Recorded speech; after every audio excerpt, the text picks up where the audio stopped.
मैं चाहता हूं आज खुदा के कलाम से अपने लिए, हमारे लिए इस कलाम को बांट सकूं, या यूं कहूं इस शिक्षा को बांट सकूं, इस परमेश्वर की इच्छा को बांट सकूं. It's a godly desire that we may have unity among ourselves. यूं लिखा हुआ है यहेजकेल की किताब और उसका 37वां अध्याय, बुक ऑफ इज़ीकियल चैप्टर 37 और उसकी 15वीं आयत से आज हम लोग प्रारंभ करेंगे. यहेजकेल की पुस्तक, उसका 37वां अध्याय और उसका ये 15वां पद है. यहां पर यहेजकेल इस इंपॉर्टेंट चैप्टर में कुछ खास बातें लिख रहा है.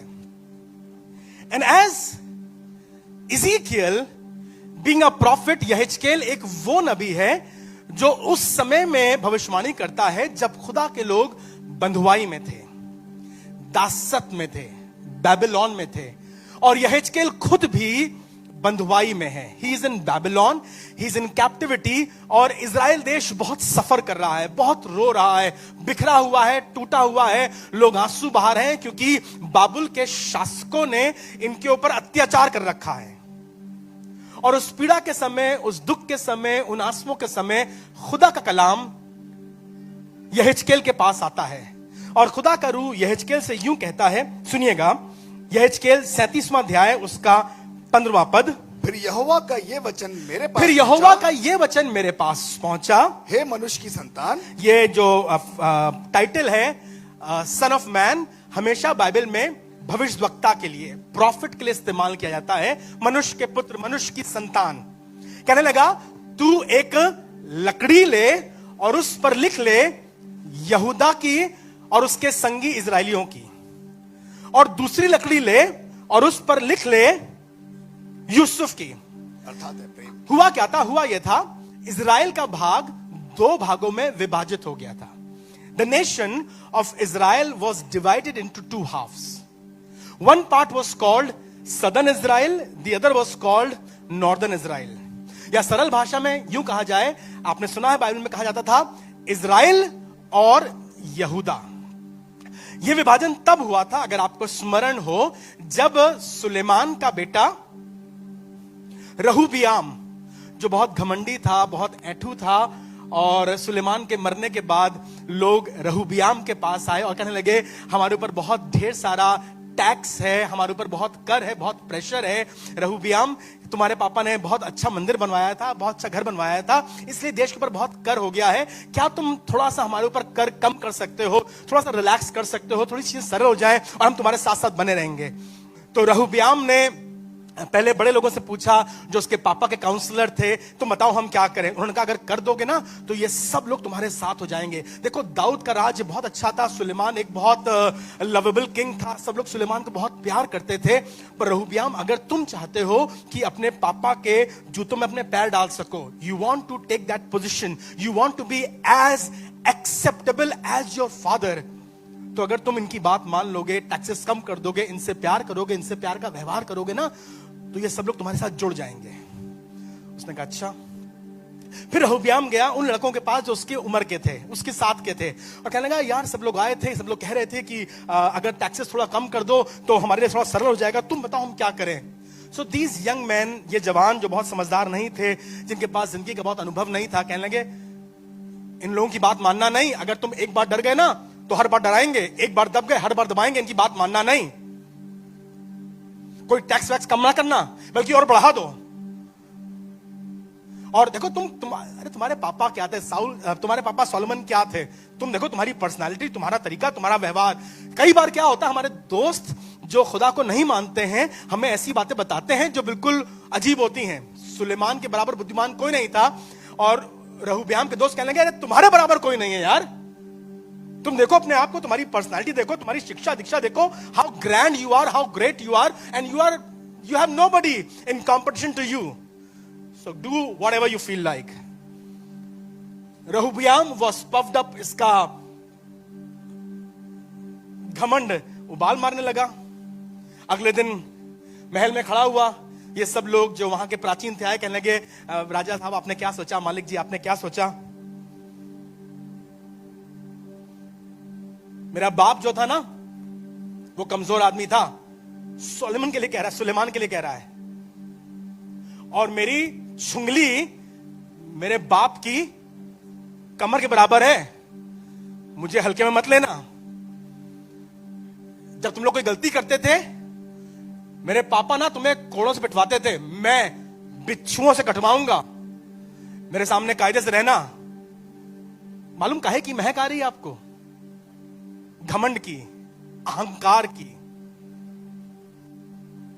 अभिमान की, प्राइड। और किसी ने कहा है, before fall comes the pride. He thought, I am going to be even greater than Solomon. पर घमंड ने सब कुछ बिखेर दिया, और 10 गोत्र दाऊद के घराने या सुलेमान के घराने, या सरल शब्दों में रहूब्याम के घराने से अलग हो गए। And that was called the northern Israel.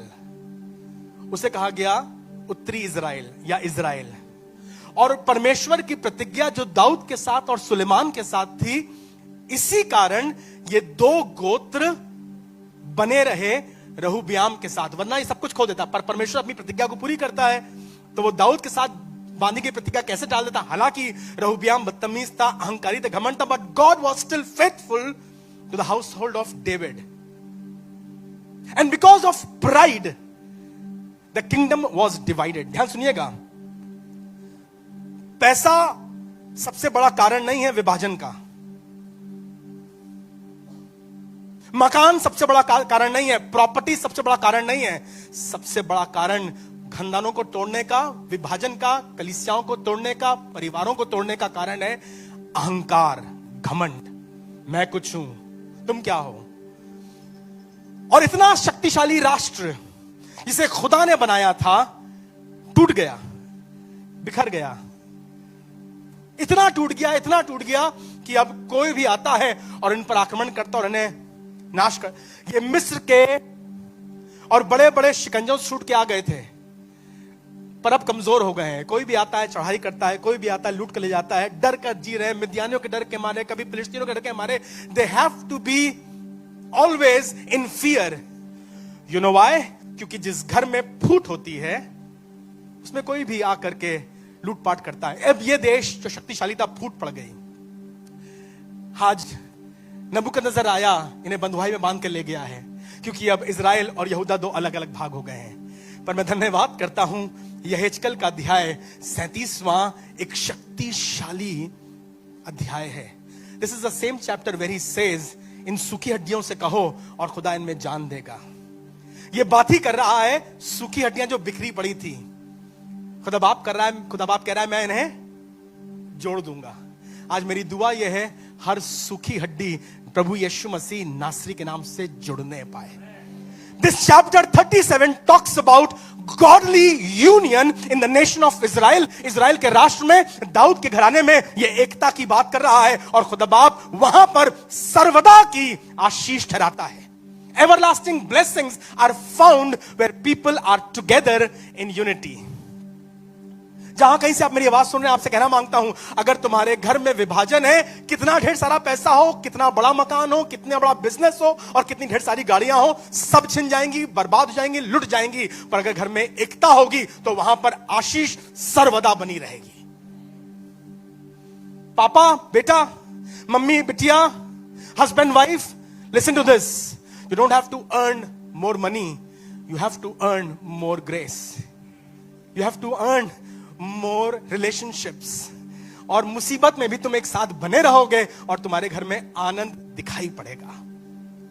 आज यहेजकेल दुआ कर रहा है, आज यहेजकेल से खुदा बात कर रहा है, आज यहेजकेल को खुदा बरकत दे रहा है। और यहेजकेल कहने का, यहेजकेल एक ऐसा प्रॉफिट है जो बहुत इन एक्शन है। खुदा उससे बात करता है ना, इससे चीजें दिखाता है, इससे बातचीत करता है, बहुत प्रैक्टिकल है। तो इससे क्या कहता है? इससे कहता है कि तू 2 लकड़ी ले, एक लकड़ी इजराइल का घराना और दूसरी लकड़ी यहूदा का घराना, जो सैकड़ों साल पहले 2 भाग हो गए थे। They were separated because of pride. अहंकार के कारण जो टूट गया था, बिखर गया था, बर्बाद हो गया था, आज खुदा उसे जोड़ने की बात कर रहा था। कहने लगा तू एक लकड़ी ले जो इजराइल का घराना है और दूसरी लकड़ी ले जो यहूदा घराना है, और फिर इन दोनों को एक हाथ में पकड़ लेना। मेरी दुआ यह है आज वो खानदान जो टूट गए थे, बिखर गए थे, रूहे पाक यहेजकेल की भविष्यवाणी को पूरा करके इसे उठाए और अपने हाथों में लेकर जोड़ दे। It's a beautiful description of godly union. मुझे मालूम नहीं इजराइल घराना आज कितना बड़ा था और यहूदा घराना कितना शक्तिशाली था, पर सच तो यह है उनके चाहे कितना भी अधिक वंश हो, वो भी मजबूर थे और ये भी रो रहे थे, ये भी कुचले जा रहे थे और वो भी दुख उठा रहे थे। अभी भी थे इजराइल का घराना, यहूदा घराना बाबुल में भी कुचले गए, मजबूर हो गए, बर्बाद हो रहे थे, आंसू बहा रहे थे, but they were still separated. But 37th chapter of book of Ezekiel prophesies that God is going to do a miraculous thing, that he's going to bring them together and bring them together for the godly promises. Hallelujah.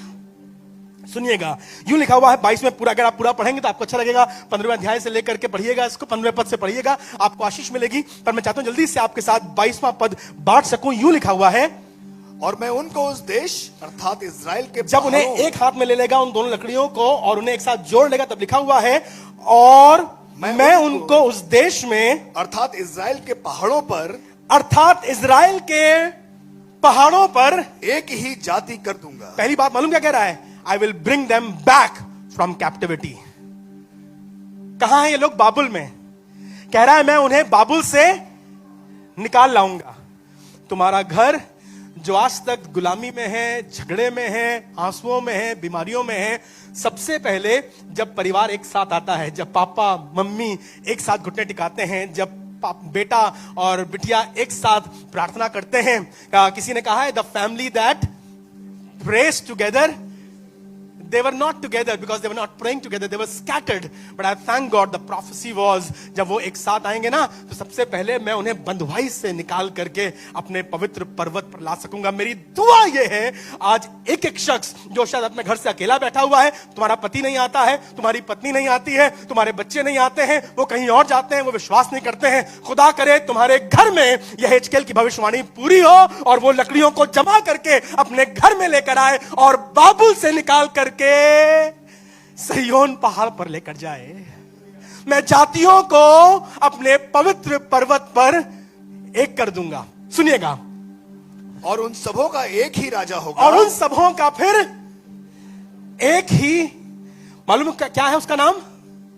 they won't have different gods, they will have just one king and Jesus will be their king. मेरी दुआ ये है तुम्हारे घर से आज ये विभाजन, तुम्हारे घर से आज ये झगड़ा, तुम्हारे घर से ये अहंकार सदा के लिए दूर हो जाए और तुम्हारे घर में एक ही राजा हो, और फिर वो दो ना रहेंगे और ना दो राज्यों में कभी, खुदा करे तुम्हारे घर में कोई चीज भी ऐसी ना हो जो खानदान को डिवाइड कर दे।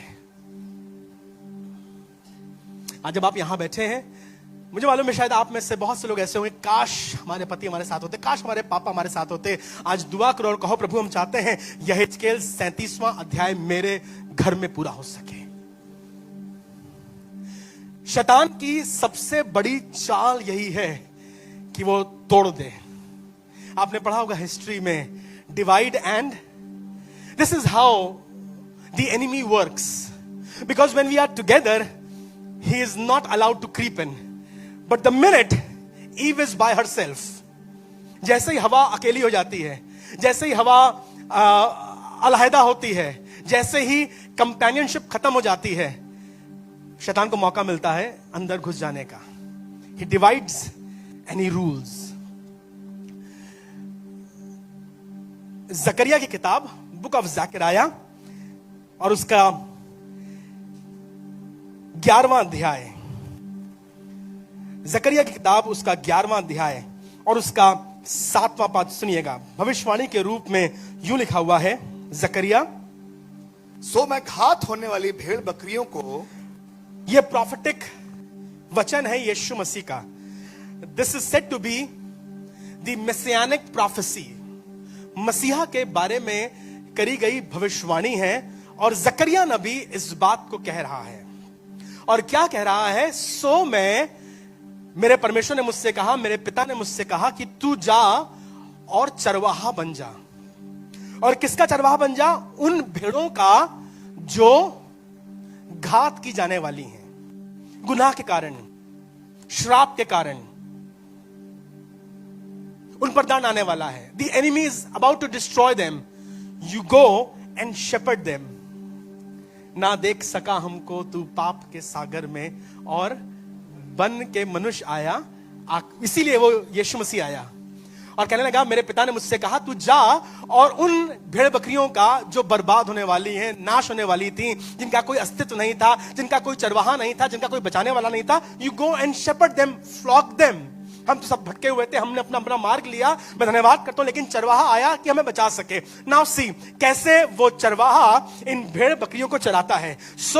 मैं घात होने वाली भेड़ बकरियों का, और विशेष करके उनमें से जो दीन थी, और विशेष करके उनमें से जो, मुझे अच्छा लगता है, ये सारी दुनिया दंड के अधीन थी, नाश होने वाली थी, पर वो चरवाहा उनका बना जो अपने घुटने टिकाने को, जो उसे राजा मानने को, जो उसके सामने दीन, यदि मेरे लोग दीन होकर,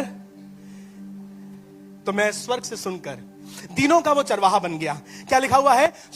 मैं घात होने वाली भेड़ बकरियों का चरवाहा बन गया, विशेष करके उनकी जो दीन थी उनको चराने लगा, और उनको चराने लगा। I started shepherding them. Now listen to this. और मैंने 2 लाठियां ली, और मैंने 2 लाठियां ली, एक का नाम मैंने अनुग्रह रखा, एक का नाम मैंने अनुग्रह रखा, और दूसरी का नाम एकता। जिस तरह से प्रभु यीशु मसीह अपनी भेड़ों को चराता है, जिस तरह से यीशु मसीह अपने चर्च को संभालता है, वो लोग जो कहते हैं ना, यहोवा मेरा चरवाहा है, मुझे कुछ गति ना होगी। Listen to this, how Jesus wants to shepherd his flock. मैंने 2 लाठियां ली, एक का नाम रखा अनुग्रह की लाठी, और दूसरे का नाम रखा, अगर ये चर्च, अगर मेरा घर, अगर मेरी जिंदगी परमेश्वर के इस पुत्र या यीशु मसीह के अनुग्रह की लाठी से और एकता की लाठी से नहीं चलाई जा रही है, तो मैं उसका झुंड हूं ही नहीं। इट इज वेरी इंपॉर्टेंट कि मेरे घर में वो एकता की लाठी दिखाई पड़ सके और वो अनुग्रह की लाठी दिखाई पड़ सके। हजारों साल पहले इजराइल का घराना तितर बितर हो गया था। It was divided because of pride, but I thank God he wants to unite us by his grace. वो अपने अनुग्रह से हमें वापस एक झुंड बना रहा है, घेर के ला रहा है, और चाहता है फिर मैं अहंकार की बात ना करूं। मैं कौन हूं? तुम मुझे जानते नहीं हो। मेरे पास कितना घर है, कितना मकान है, कितना पैसा है, मेरा क्या नाम है, मैं शानू हूं, मैं पास्टर हूं। जीने बेकार की बातें हैं। He wants to have the rod of grace and the rod of union in our lives, and then only I will be called his sheep. Otherwise मैं शायद भेड़ नहीं, भेड़िया हूं, क्योंकि मैं उसके चलाए चलने को तैयार ही नहीं हूं। मेरी भाषा बड़ी पोलाइट हो सकती है, जी जी थैंक यू वेरी मच, प्रभु को महिमा मिले, लेकिन दिल मेरा कह रहा है मुझे महिमा मिले। मेरा ये घमंड हमें विभाजित करता है, पर धन्यवाद करता हूं उसका अनुग्रह हमें यूनाइट करता है। देखो ये क्या ही भली और मनोहर बात है। खुदा करे हमारे घरों में, हमारे खानदानों में, हमारे परिवारों में खुदा की बरकत और खुदा की आशीष और एकता। यीशु मसीह अपने कलीसिया को बार बार सिखा रहे थे। जब वो चेलों को भेजते हैं तो चेलों में अद्भुत सामर्थ्य है, शक्ति है, लेकिन चेलों को अकेले पतरस तुम जाओ जाके काम करो और यूहन्ना तुम जाना। क्यों? उसने उन दोनों को, उन सबको 2-2 करके भेजा। He wanted them to learn the value of unity. क्या पतरस अकेले नहीं कर सकता है? कर सकता है। क्या यूहन्ना अकेले नहीं कर सकता? कर सकता है। पर वो चाहता था 2-2 जाएं, ताकि वो समझ सकें पैराबल ऑफ यूनिटी। वो समझ सके जहां कहीं 2 या 3। पापा जी आपकी दुआएं रुक जाएंगी, मम्मा जी आपकी धन्यवाद, आपकी स्तुति प्रशंसा वहां तक पहुंचेगी नहीं अगर घर में तलखी होगी। बेटा तू कितनी दुआ कर, अगर तेरे घर में एकता नहीं है ना तो मुश्किल है। भैया हम अपना काम कर लेते, अपनी दुआ कर लेते, बाकी लोग जाएं भाड़ में, जहन्नम में। जी आपको साथ लेकर जाएंगे,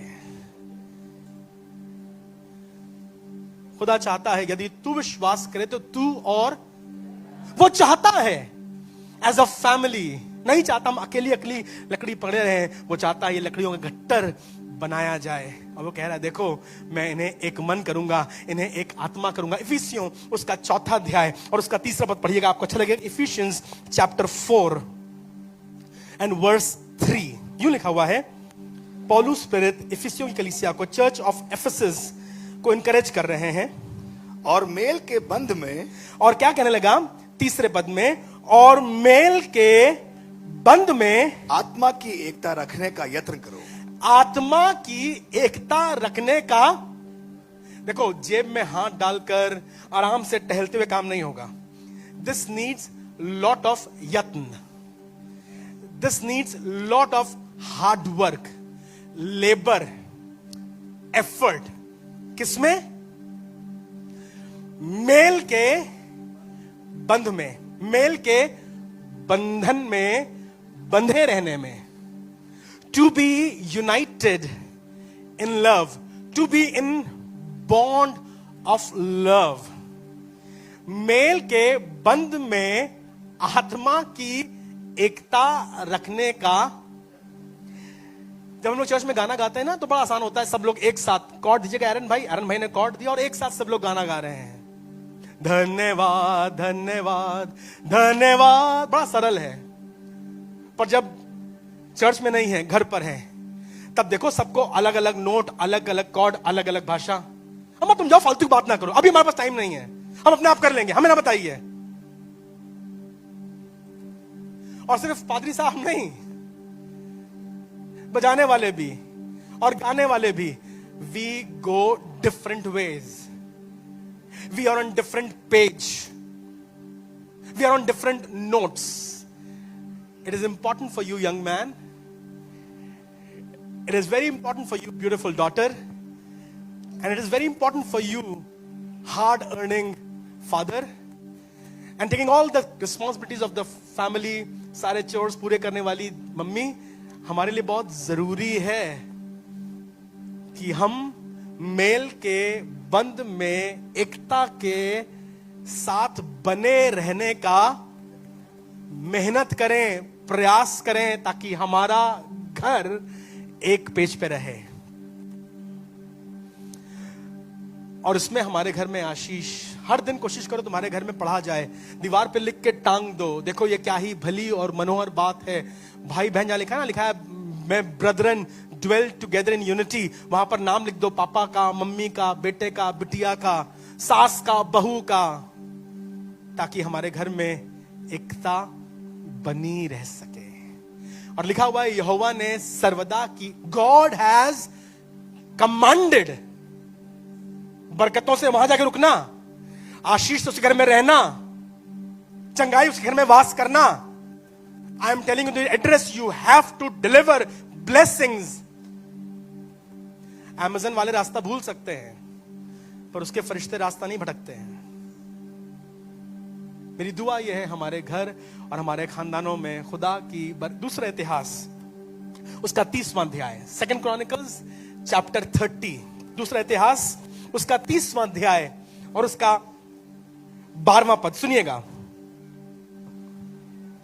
और यहूदा में भी परमेश्वर की ऐसी शक्ति हुई। ये बात कर रहा है उस जमाने की जब उस देश में सब कुछ बहुत यूनिफाइड नहीं था, and God was kind of rebuilding the nation. और फिर लिखा हुआ है और यहूदा में भी परमेश्वर की ऐसी शक्ति हुई कि वे एक मन होकर, कि वो एक मन होकर, यहूदा के लोग, यहूदा का प्रांत, द सदर्न इजराइल, ये एक हाथ में जो यहेजकेल के लाठी है, लकड़ी है, उसका एक भाग लिखा है, और यहूदा में भी परमेश्वर की ऐसी शक्ति हुई कि वो एक मन होकर, जो आज्ञा राजा और हाकिमों ने यहोवा के वचन के जो अनुसार दी आज्ञा थी, राजा और हाकिमों ने यहोवा के वचन के अनुसार दी थी, उसे मानने को तैयार हुए। हम तब तक खुदा का कलाम मानने को तैयार नहीं होते जब तक हमारे दिल में एकता ना हो। ट्यूसडे को हमारे घर पे मीटिंग है शाम को 6:30 बजे। हम तो है ही नहीं, हमारी तो नौकरी है, तुम तो अपनी मर्जी करते हो, अपने हिसाब से रख लिया, बुला लो अपने दोस्तों को, तुम भी खाना पकाना, मैं तो जा रही हूं। नहीं होगी मीटिंग तुम्हारे घर में। हम लोग इस बार से साहब दसवांश देंगे, तुम देना, पैसा बर्बाद कर रही हो, नहीं होगी घर में आशीष। Because we are not able to come together.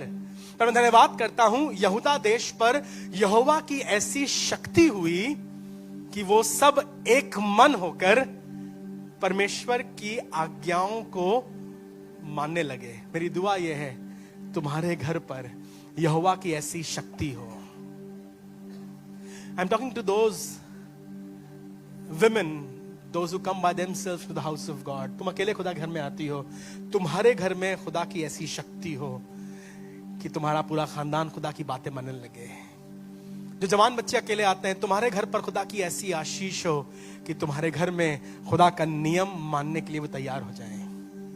आपको मालूम, पुराना नियम जब खत्म हो रहा है, when the Old Testament is about to end, finish हो रहा है, और नया नियम जब शुरू हो रहा है, तो एक बहुत सिमिलर 400 साल का करीब गैप है इन दोनों के बीच में, मलाकी में और मत्ती में। Book of Malachi and book of Matthew is about 400 years apart. इसे बोलते हैं साइलेंट पीरियड। पर मलाकी की जो आखिरी शब्द हैं, उनमें यह लिखा हुआ है कि परमेश्वर ऐसा करेगा कि वो एलिया को भेजेगा। वो एलिया नबी को, पढ़िए क्या लिखा हुआ, 4वां अध्याय उसका 5वां पद, मलाकी 4 उसका 5वां और 6वां पद, 5वां पद सेकंड लास्ट है और 6th वर्स लास्ट है। यूं लिखा हुआ है, देखो यहोवा के उस बड़े और भयानक दिन के आने से पहले मैं एलिया नबी को भेजूंगा। वो क्या करेगा? आकर के मुर्दों को जलाएगा। क्या करेगा? कौवों को बुलाएगा, खाना खिला। नहीं, ये सब मुर्दों को जलाना, कौवों को खिलाना, ये सब बातें नहीं है। कौवों से खाना खाना, ये सब बातें नहीं कर रहा है। क्या करेगा वो? जी, और वो माता पिता के मन को, वो माता पिता के मन को उनके पुत्रों की ओर फेरेगा, उनके बच्चों की ओर फेरेगा। You know why?